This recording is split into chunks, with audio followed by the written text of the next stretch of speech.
Hello there! This is your friend Roboton. Once again, we're gonna talk about Miss Universe Philippines. Oh my God, malapit ang Miss Universe. Pasensya na kahit pasulput-sulput lang tayo because masyado tayong busy sa napakaraming bagay. Yun. So, hindi man tayo magsilita sa ibang pageants, I would like to reiterate. Ba't pa ako nagmamadali?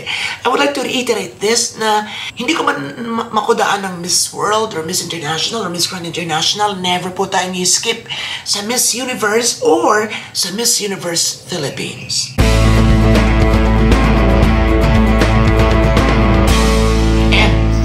Pasasayangin ng pagkakataong kumuda o dumaldal o dumakdak sa Miss Universe Philippines this year ay ito yung Bardagulan Puksaan Edition na super talaga.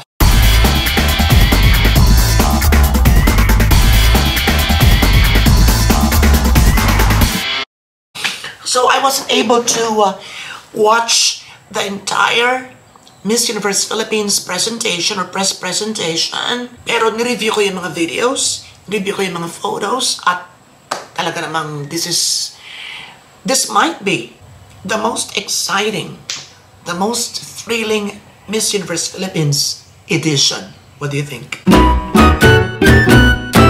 Diba? So, I'm gonna talk about each and every one of them. And not all, I mean, sa mga frontrunners. Hindi natin sila kakayanin lahat because they are 69. So siguro pipili na lamang tayo. Not only frontrunners, I'm sorry. We're gonna talk also about the other candidates who give the biggest threat to this leading candidates. Eh, sino-sino ba yung mga yan? Pero bago natin malaman yan sa susunod na, we're gonna talk about the leading contenders. Of course, ang mga veterana, ang mga title holders na nagbabalik. Ang mga prominente, hindi lamang sa achievements, kundi maging yung kanilang pangalan mismo, kung gano'ng kalalaki ito sa loob ng marami ng taon. Like, of course, Atisa Manalo, Chelsea Fernandez, Winwin Marquez, and Iliana Maria Duana. Okay, so dyan muna tayo sa apat na yan.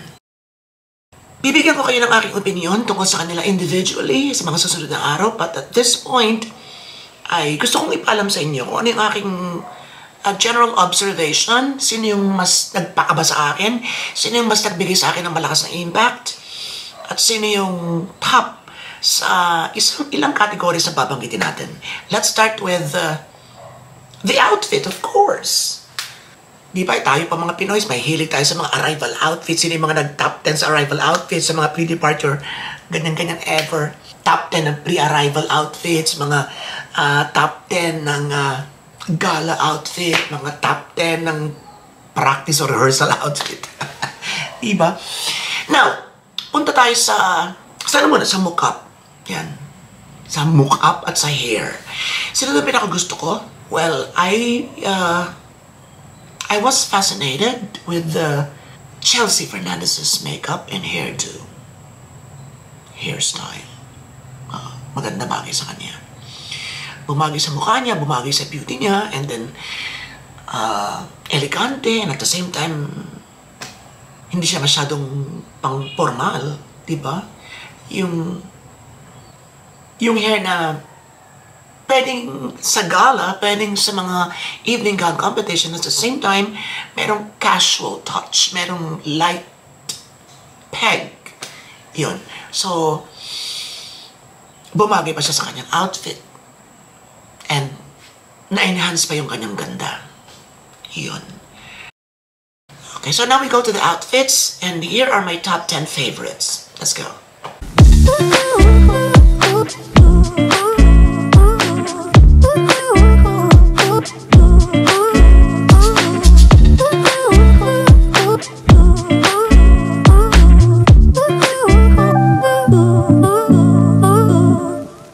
Okay.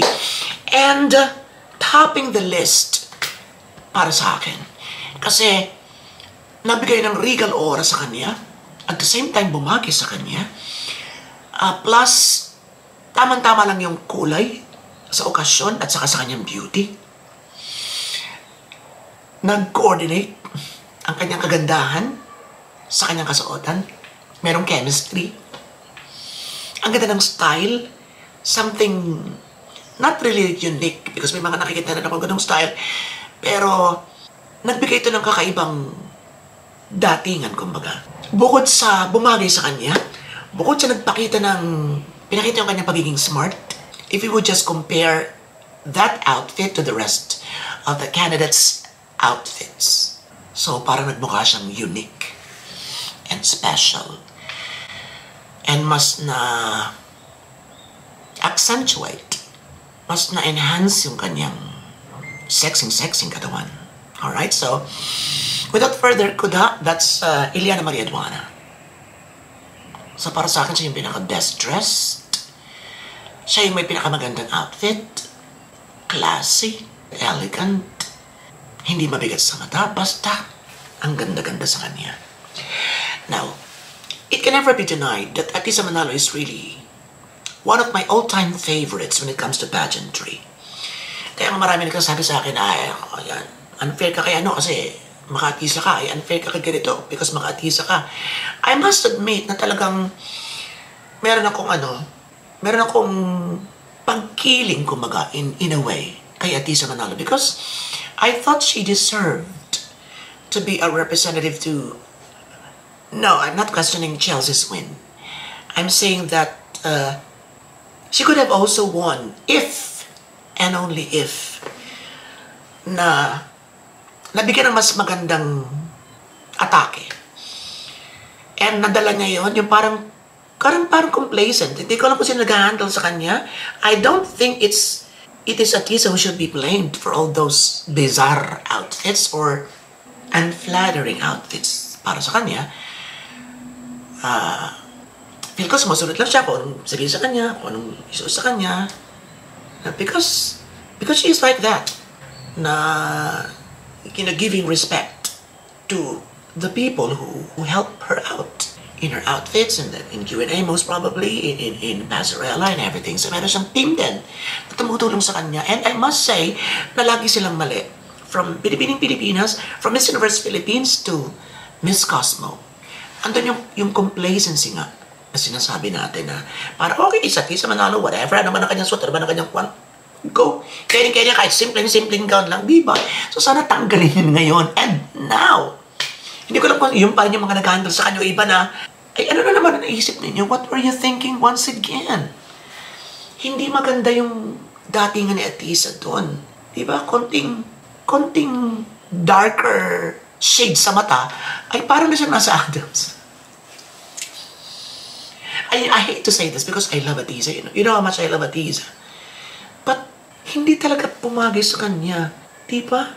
Pati yung nandito, oh my God, hindi maganda tingnan, nagmukha siyang umuklo, alam mo yun, slouchy peg, yung ganun. So, hindi ko lang pinapag-aralan ba yan. And dami-dami mga datingan natin sa nang gaganda. Kung bakit dito sa mga ganitong highlights, doon lagi pumapalya. I don't know if, of course, some of you would disagree with me, dahil kanya-kanya naman tayong taste eh. Sa akin lang yun, sa akin lang. It doesn't look good sa akin because it doesn't look good on Atisa. And I want her to be at her finest, at her best. Diba? So, dito lang sa ating 4 frontrunners, dun sa pagdating sa physikalan, sa kasuotan, hair and makeup, overall aura doon, I think she lags behind the 3. So it would be, okay, kapalan na natin, diretso na natin. Kung irarang natin yung 4, dito lang sa event na to, it would be Iliana Mariaduana, Chelsea Fernandez, Winwin Marquez, and panghuli si Atisa. Sasabihin nyo naman, yan naman sinasabi ko, kaya may nakita. Hindi, kasi nga sinasabi natin, hindi pa pag may mahal naman tayo sa pamilya, sinasabi natin yung ano natin na sana nabago, sana ganito, sana gano'n, sana ganito. Because we care. Diba? But yun, maaaring hindi magugustuhan na naman ito ng mga fans. I'm also a fan, pero ako yung ina-appreciate ko yung feel ko ay maganda sa kanya or tama sa kanya. And vocal ako sa pag hindi ko nagugustuhan yung para sa aking kandidata. Diba? So, ganun lang talaga tayo. Yun ang tatak Robato ever since the world began. So, yun, I was able to share with you my early favorites sa Miss Universe Philippines based on their overall performance or overall projection and styling sa press presentation. Sana ma-improve pa more ang kay Atisa, yung laban agad. Diba? Tanggalin na yung mga know when to pick Janice. Fight. Sa day one pa lang, fight. Give her the best sa mga trainers sa mga ano niya. Kasi napapakialam mo sa fashion, napapakialam mo eh. You don't need to be an expert in fashion. You don't need to be an expert in makeup, coordination and everything. Yun ay sa aking mga mata bilang isang pageant fan na matagal na nakababad ang mata sa napakarami ng pageant sa mga nagdaan ng panahon. And lahat naman tayo may karapatang i-voice out yung ating mga opinion. Lalo na kung damay dito ang ilan sa mga paborito nating kandidata. Alright, so I would like to know your own thoughts about this, about the press presentation, and on my own opinion din. Pwede niyong bardagalin yung aking mga sinabi. No problem. So, abangan niyo po ang aking pagdakdak kay Winwin Marquez. Actually, I did it. Kaya lang nauna siya. So, gusto kong mas mauna ito. But anyway, siguro edit ko na lang para may palabas ko na rin next time. And we're gonna talk about Chelsea. We're gonna talk about our very own Miss Oriental Mindoro, Rachel Hoco. I haven't met her yet. I didn't even know that she's from Oriental Mindoro until maybe 2 or 3 weeks ago. And I don't really watch her. So, susubukan kong manoorin lang ang ilan sa kanyang mga palabas later para mas meron akong info about her. Iyon. So, maraming salamat sa inyong lahat. This is Fan Robato and see you again.